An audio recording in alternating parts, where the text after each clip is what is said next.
তাফসীর মাহফিল CHP। বিজ্ঞান বড়াই করো না, তোমরা যা শিখেছো আল্লাহর কাছ থেকেই শিখেছো। আকাশে উঠছো, তোমাদের অনেক আগে পাখিরা উড়েছে, ওরা শিখাইছে। মানুষ তো ভালো, বিজ্ঞান শিখতে হয়, চলুন আমার সাথে মৌমাছির কাছে। দেখেন মৌমাছি কত বিজ্ঞান জানে। কি দিয়া বড়াই করবা? ছোট্ট মৌমাছি, এই মৌমাছির মধ্যে আল্লাহ পাক কত বিজ্ঞান দান করেছেন দেখেন। আল্লাহ রাব্বুল আলামিন বলেন, وَأَوْحَى رَبُّكَ إِلَى النَّحْلِ أَنِ اتَّخِذِي مِنَ الْجِبَالِ بُيُوتًا وَمِنَ الشَّجَرِ وَمِمَّا يَعْرُشُونَ। আল্লাহ পাক বলছেন, وَأَوْحَى رَبُّكَ إِلَى النَّحْلِ। মৌমাছি পৃথিবীর মানুষকে 4টা বিজ্ঞান শিখাইছে। কয়টা বিজ্ঞান? দেখুন 4টি বিজ্ঞান কি। মৌমাছি, আল্লাহ পাক বলেন আমি মৌমাছিকে, মৌমাছির উপর একটা সূরা আছে না, জোরে কোন আছে না? সূরাটার নাম কি? সূরা নাহল। মৌমাছির উপর একটা সূরা। আল্লাহ পাক বলছেন আমি মধুমক্ষিকাকে ওহী করেছি। তার মানে এই নয় যে মৌমাছির কাছে জিবরাইল পাঠাইছি। ওহী যখন নবীর ক্ষেত্রে ওহী শব্দ আসে, তার অর্থ হলো প্রত্যাদেশ। জিবরাইলের মারফতে আল্লাহ পাক ওহী পাঠান। আর যখন এই ওহী অন্য কোথাও আল্লাহ ব্যবহার করেন, তার অর্থ হয় গোপন সূক্ষ্ম ইঙ্গিত। যেমন মুসা আলাইহিস সালামের মাকে আল্লাহ পাক ওহী করেছিলেন, এখানে জিবরাইল পাঠান নাই, ইলকা করে দিয়েছিলেন। মৌমাছিকেও তার মনের মধ্যে গোপন ভাবে সূক্ষ্ম ইঙ্গিত আল্লাহ দিয়েছেন কি, আত্তাখিজি মিনাল জিবালে বুয়ুতা, পাহাড়ে বাসা বানাও, ঘর বানাও পাহাড়ে পর্বতে। যেহেতু মধু হলো একটা মেডিসিন, মধু কি? এই মেডিসিনটা কে বানিয়েছে? আল্লাহ পাকের নির্দেশে। কে বানালো? মৌমাছি বানালো। কাজে এই মেডিসিনটা দিয়ে শুধুমাত্র গাছপালা যে দেশে আছে সেই দেশের মানুষ উপকৃত হোক, তাহলে তো সারা পৃথিবীর মানুষ পাবে না আল্লাহর এই ওষুধ। এই জন্য মৌমাছিকে বলা হচ্ছে পাহাড়ে বানাও। পাহাড় হয় মরুভূমির ভিতরে বেশি হয়, এই পাহাড়ের গায়ে গিয়ে চাক বানাও। ওয়ামিনা শাজারে, আর গাছে চাক বানাও। ওয়ামিম্মা ইয়ারিশুন, আর বিল্ডিং এর কার্নিশের তলায় গিয়া চাক বানাও। কইতে ইচ্ছা করে না? এই 3 জায়গায় চাক বানাও। এই 3 জায়গায় চাক বানাতে গিয়ে মৌমাছি 4টা বিজ্ঞান দেখাইলো। হচ্ছে কেমিস্ট্রি, অথচ মৌমাছি কোনো সায়েন্স ল্যাবরেটরিতে পড়াশোনা করে নাই। কথা ঠিক কিনা? তার কেমিস্ট্রিটা কি? কার্নিশের নিচে বিল্ডিং এর গায়ের সাথে লাগানো মৌচাক আপনারা দেখছেন কিনা কোন? এটা ঝুলে থাকে, ঝুলন্ত অবস্থায় থাকে। একটা পরিপক্ক ঝুলন্ত মৌচাকে কম করে হলেও সব থেকে বেশি যা শুনেছি আধা মণ থেকে 35 কেজি, 30-35 কেজি পর্যন্ত ওজন হয়, এত মধু থাকে। এখন এই মধুটা ঝুলে আছে, এটা ঝোলাবার জন্য তার কাছে কোনো সুপার গ্লু ছিল না, কোনো আটা ছিল না। আল্লাহ পাক তাকে এমন আটা শিক্ষা দিয়েছেন যে আটা লাগায় দিয়েছে, লাগাবার পর মৌমাছি সেখানে মধু দিয়া 20 কেজি, 30 কেজি, 35 কেজি পর্যন্ত হইল, অথচ ছিঁড়ে পড়লো না। ঠিক কিনা বলেন? মৌচাক কার্নিশ থেকে ছিঁড়ে পড়ে গেছে এরকম দেখা গেছে নাকি? না। মৌ যখন ভরে গেল, তখন মধু কেটে নিয়ে যাওয়ার পর সেরা খাতা যেমন ঝোলে, ওই রকম দেখা যায় সেরা খাতার মতো ঝুলছে, তাও পড়ে না। 6 মাস 1 বছর পর্যন্ত লেগে থাকে। ছোট্ট মৌমাছিকে এই আটা জাতীয় কেমিস্ট্রি কে শিখাইল? এই বিজ্ঞান কে তারে শিক্ষা দিল? সুবহানাল্লাহ। এরপরে দেখুন মৌমাছির দ্বিতীয় বিজ্ঞান, ইঞ্জিনিয়ারিং টেকনোলজি। মৌমাছি বাসা বানালো, সেই বাসা 6 কোণ বিশিষ্ট চেম্বার, এক একটা চেম্বার 6টা কোণ। লক্ষ্য করে দেখবেন, সমান মাপের কোণ বিশিষ্ট চেম্বার তৈরি করে লক্ষ লক্ষ চেম্বার। অথচ তার কাছে জ্যামিতি বক্স ছিল না, তার কাছে মেশিন মাপ করে সুন্দর করে এটাকে এভাবে সাজাইয়া এই মৌমাছি ভিতরে মৌ ঢুকাইয়া আবার চেম্বারগুলির মুখ আটকায় দিল, যেন ফোটা ফোটা হইয়া যা সে সঞ্চয় করেছিল তা যেন পড়ে না যায়। এই যে বাসা বানাইলো, এটা হলো তার ইঞ্জিনিয়ারিং টেকনোলজি। এই টেকনোলজি আরো যদি দেখতে চান, বাবুই পাখির কাছে যান। বাবুই পাখিরে ডাকি বলিছে চড়াই, কুড়ে ঘরে থেকে করো শিল্পের বড়াই। যদিও বাবুই পাখি, চড়ুই পাখি বাবুই পাখিকে এটা বলেছে, আসলে শিল্পের বড়াই করার মতো। এই যে চতুর্দিক থেকে পাতাগুলি ছিঁড়ে এনে যে বাসা বাবুই পাখি বানালো, আগেই কোন সুবহানাল্লাহ। এই বাসা শুধু বাসা নয়, এর মধ্যে বেডরুম আছে, এর মধ্যে ডাইনিং রুম আছে, মাস্টার বেডরুম আছে, শুধু টয়লেট নাই। নিচ দিয়ে ঢুকবে, আবার ব্যাকডোর দিয়ে নিচের থেকে আক্রান্ত হলে ব্যাকডোর দিয়ে পালাবার ব্যবস্থাও আছে। এই বাসার ভেতরে কোনো বিদ্যুৎ লাইন পিডিপি বা আরইবি কেউ লাইন দেয় নাই, ফলে বেচারা অন্ধকারে তারা স্বামী স্ত্রী কনজুগাল লাইফ লিড করবে কি করে। সেজন্য ওর মাথার মধ্যে আল্লাহ এমন বুদ্ধি দিলেন, কিছু কাদা এনে বাসার ভেতরে কাদা লাগিয়ে জোনাকি পোকা 5-6টা ধরে এনে মাথা ভিতরে ঢুকায়া পাছা বাইর করে দিয়ে রেখেছে। অটোমেটিক জিরো পাওয়ারের বাল্ব তৈরি হয়ে গেছে।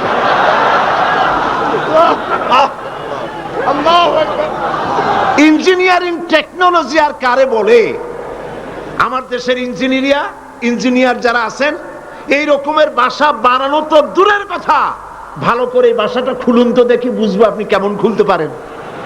খুলতেই পারবেন না, বুনানো তো দূরের কথা।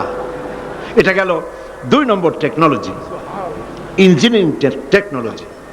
এরপরে হলো মেডিকেল সায়েন্স, চিকিৎসা বিজ্ঞান।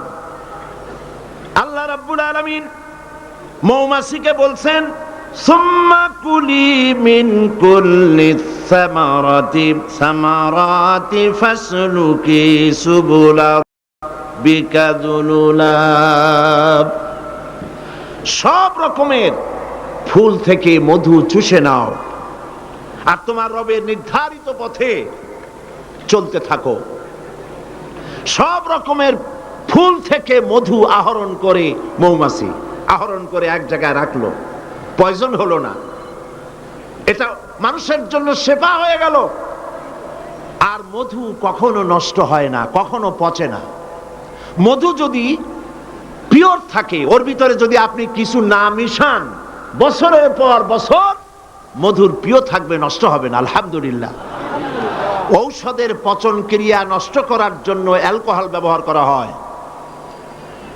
বিজ্ঞানীরা আবিষ্কার করেছেন অ্যালকোহলের কোনো প্রয়োজন নাই, বরং অ্যালকোহলের পরিবর্তে হালাল মধু ব্যবহার করলেই ঔষধের পচন ক্রিয়া নষ্ট হতে পারে।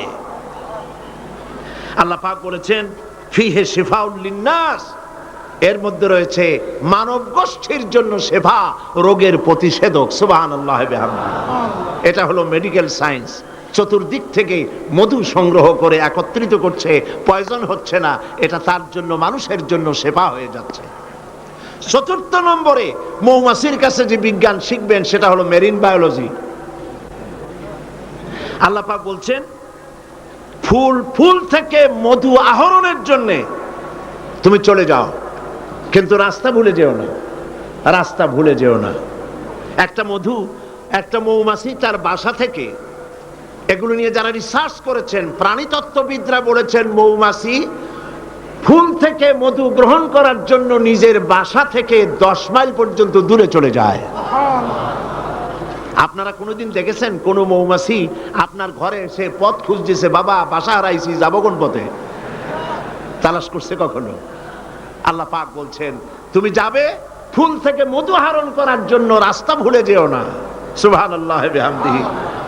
সমুদ্রের ভিতরে নাবিকেরা যখন জাহাজ চালায়,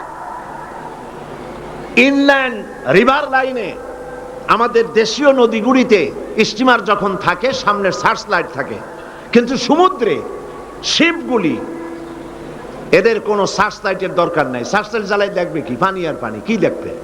সেই জন্য তাদের জন্য প্রয়োজন হচ্ছে একটা মানচিত্র আর একটা কম্পাস।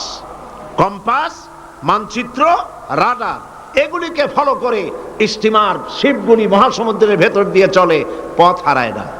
এবার আপনি বলেন, মৌমাছি নিজের মৌচাক, এই চট্টগ্রাম কলেজের কার্নিসের নিচে তার বাসা, মধু আহরণ করার জন্য চলে গেল।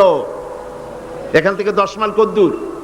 বদ্দার হাট নাকি হাটহাজারী? হাটহাজারী গেছে মধু আনতে। ওর কাছে কোনো কম্পাস ছিল? কোনো মানচিত্র ছিল? কোনো মানচিত্র, কোনো কম্পাস নাই। চলে গিয়েছে মৌ আনতে, আর ঠিক সেখান থেকে মধু মুখে করে এনে আবার জায়গায় পৌঁছে গিয়েছে। সুবহানাল্লাহ বিহামদিহি। হে মানুষ, তুমি কোনটা দিয়ে আল্লাহর সাথে, তুমি কি দিয়ে নিজের বড়াই করো? কোন ক্ষেত্রেই মানুষের বড়াই নয়, সমস্ত শ্রেষ্ঠত্ব, বিরাটত্ব, মহানত্ব সবটাই আল্লাহ রাব্বুল আলামিনের জন্য। জোরে সরে বলেন আল্লাহু আকবার। এখন মুনাজাত হবে, মুনাজাতের জন্য দাঁড়ানো ভাইরা সব বসে। আল্লাহুম্মা আমিন। রব্বানা যালামনা আনফুসানা ওয়া ইন লাম তাগফির লানা ওয়া তারহামনা লানাকুনান্না মিনাল খাসিরিন। আয় আল্লাহ তাআলা, লাখ লাখো মুসলমান নরনারী দীর্ঘক্ষণ ধরে আমরা তোমার দ্বীনের কথা, কোরআনের কথা শুনেছি। আল্লাহ তাআলা মেহেরবানি করে সওয়াবটুকুন জনাবে মুহাম্মদুর রাসূলুল্লাহ সাল্লাল্লাহু আলাইহি ওয়াসাল্লামের রূহ মুবারকে পৌঁছায় দাও। আমাদের মধ্য থেকে যাদের মা বাপ দুনিয়া থেকে বিদায় হয়ে গেছে, আল্লাহ দয়া করে কবরগুলিকে জান্নাতের টুকরায় পরিণত করে দাও। আমাদের বন্ধু বান্ধব, আত্মীয় স্বজন যার যা মারা গেছে, প্রত্যেকের রুহের পরে সওয়াব পৌঁছায় দাও। রব্বুল আলামিন, সারা জীবন যত গুনাহ করেছি, আমাদের জিন্দেগীর সকল গুনাহ খাতা মাফ করে দাও। রব্বুল আলামিন, আমাদের প্রিয় জন্মভূমি বাংলাদেশ, এই জমিন আমাদের জন্য তোমার দেওয়া বিশেষ নিয়ামত। আয় আল্লাহ, এই দেশের হেফাজত, এদেশের স্বাধীনতা, সার্বভৌমত্ব কিয়ামত পর্যন্ত তুমি অক্ষুণ্ণ রাখো। সন্ত্রাস মুক্ত, দুর্নীতি মুক্ত একটি দেশ আমাদেরকে উপহার দাও। এমন পরিবেশ তুমি তৈরি করে দাও যাতে করে তোমার কোরআন সুন্নাহ এদেশে পরিচালিত হতে পারে। রব্বুল আলামিন, মা বোনেরা প্রতিদিন কষ্ট করে আসেন, আল্লাহ মা বোনদের জিন্দেগির গুনাহ খাতা মাফ করে দাও। রব্বুল আলামিন, আয় আল্লাহ, তাম পৃথিবীতে মুসলমানেরা যত দেশে বিপদে মুসিবতে আছে, প্যালেস্টাইনের মুসলমান, কাশ্মীরের মুসলমান, আয় আল্লাহ, সোমালিয়া সুদানের মুসলমান, ইরিত্রিয়ার মুসলমান, আলজেরিয়া, চেচনিয়া, বসনিয়ার মুসলমান, বার্মার মুসলমান, যত জায়গায় বিপদে আছে আল্লাহ তুমি তাদের সাহায্যকারী, হামি ও নাসির হয়ে যাও।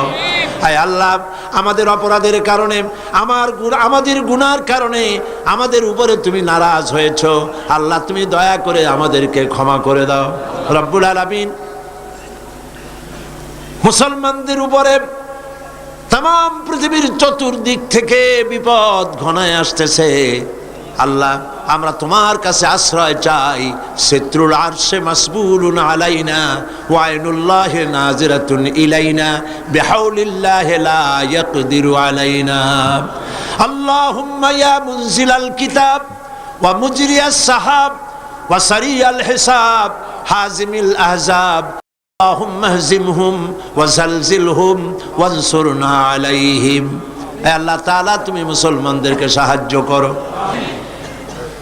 আল্লাহুম্মা জিদনা ওয়া লা তানকুসনা ওয়া আকরিমনা ওয়া লা তুহিন্না ওয়া আকরিমনা ওয়া লা তুহিন্না ওয়া আকরিমনা ওয়া লা তুহিন্না ওয়া আতিনা ওয়া লা তাহরিমনা ওয়া আথিরনা ওয়া লা তুসির আলাইনা ওয়া আরদিনা ওয়ারদা আন্না ইয়া করিম ইয়া রাব্বাল আলামিন।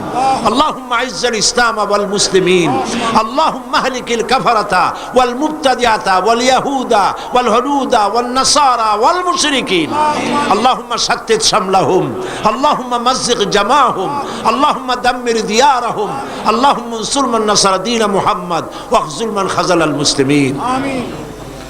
রব্বানা তাকাব্বাল মিন إنك أنت السميع العليم وتب علينا إنك أنت التواب الرحيم سبحان ربك رب العزة عما يصفون وسلام على المرسلين والحمد لله رب العالمين واجعل آخر كلمتنا عند الموت لا إله إلا الله محمد رسول الله. السلام عليكم ورحمة الله.